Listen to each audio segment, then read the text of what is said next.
Why are agents so bad at training? Today I'm joined by Ollie Henson, who is an estate agent from Huntingdon. Ollie, you used to work for Countrywide. Yep.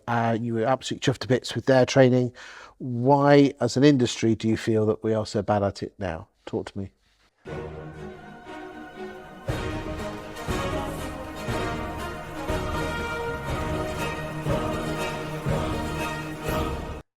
I think, Chris, no one really allocates enough time for training. I think what tends to happen is the big corporate models have whole divisions set up for training. They have a structured training program delivered to people by trainers, by people that are actually experienced and qualified in delivering great training.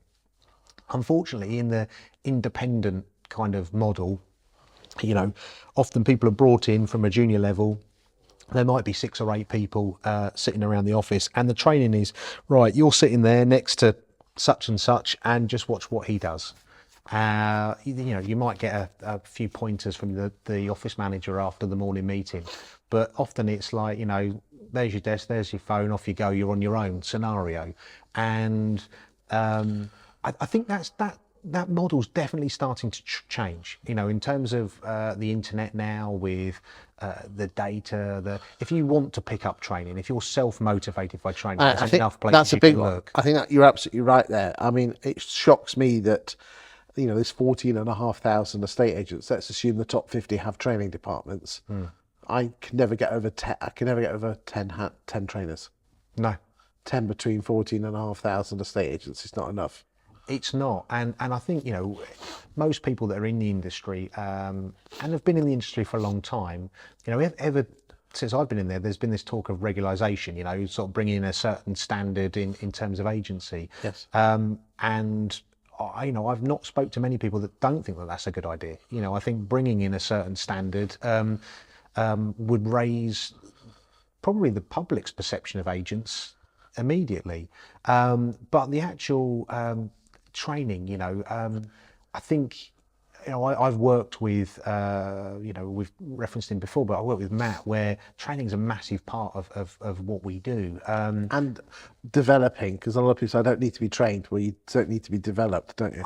Yeah, look, I came after being an agent for 13 years or 14 years by that point. I started working in the gigs group at 30, and I'd been a neg, a senior neg, an assistant manager, a manager, an area manager, and I remember sitting there thinking, I'd play now to do the job, but there's so much more than just doing the job. It's understanding of people, looking at different situations from a different perspective. Seek to understand is something that we always, talk about. There's so many different ways to do it, and I think that constant. Don't get me wrong. When you work with somebody like that, there are days where you just go, for God's sake, just leave me alone. I need a bit of space. I need that sort of breathing space. But the underlying thing is, it's that constant. We could do that better.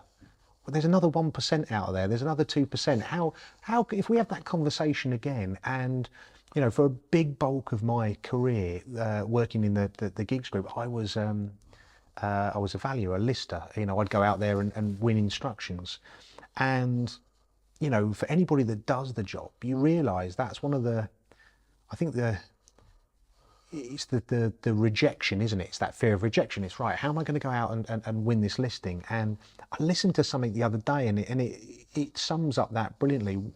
We always used to go, whether we won it or we didn't win it, didn't matter.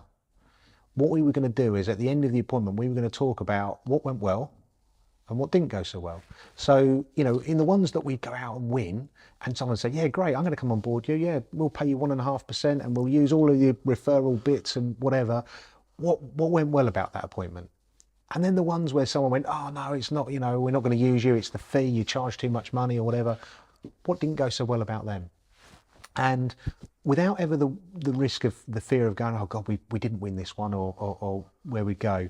And it made me think very much about embracing the ones that you'd lose, because actually we would sit down at the end of it and go, that's a strange thing to say, but okay, we didn't win that one. That's great. What could we learn from it?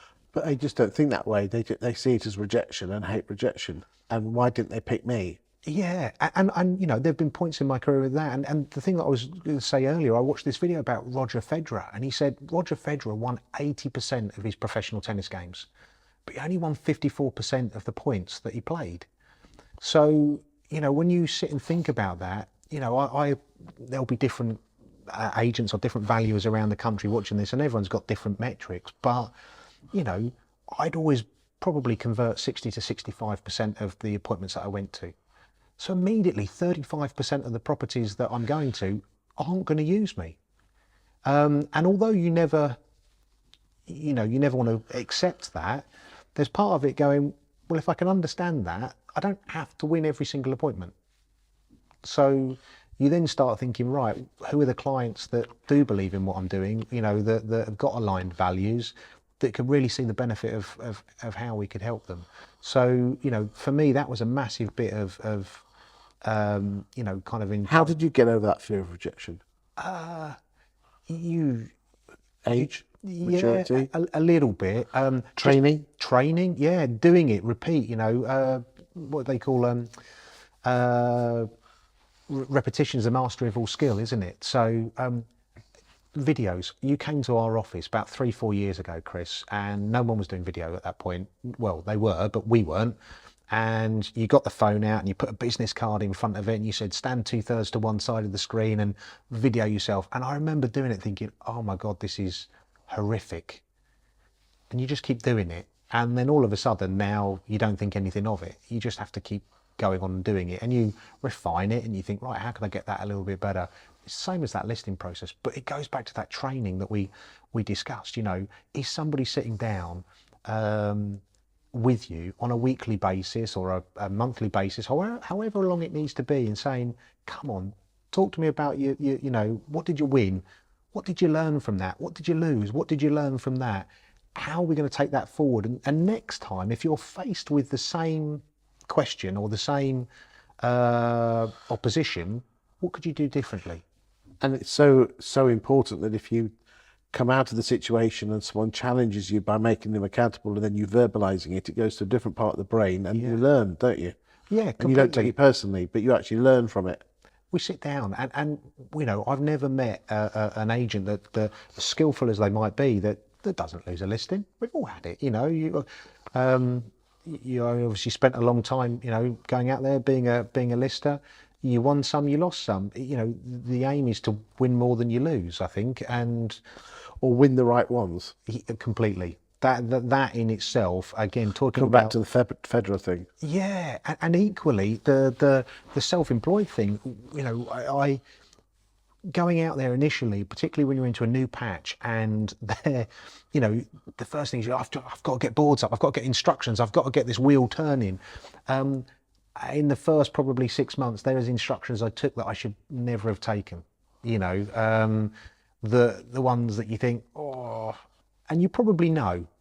You know, as you're signing the paperwork, you're thinking, oh, this is going to be interesting. That house has been on the market with 3 other agents at the same price, and you're taking it on the 4th time at the same price. Yeah. You know, because you think, well, I'll educate the vendor. In 4 weeks' time, we'll sit down and we'll have that conversation. Say, Mr. Vendor, we've done all of this, we've tried this, it's still not happening. Come on, let's now, you know, give you a different strategy to reinvent the marketing.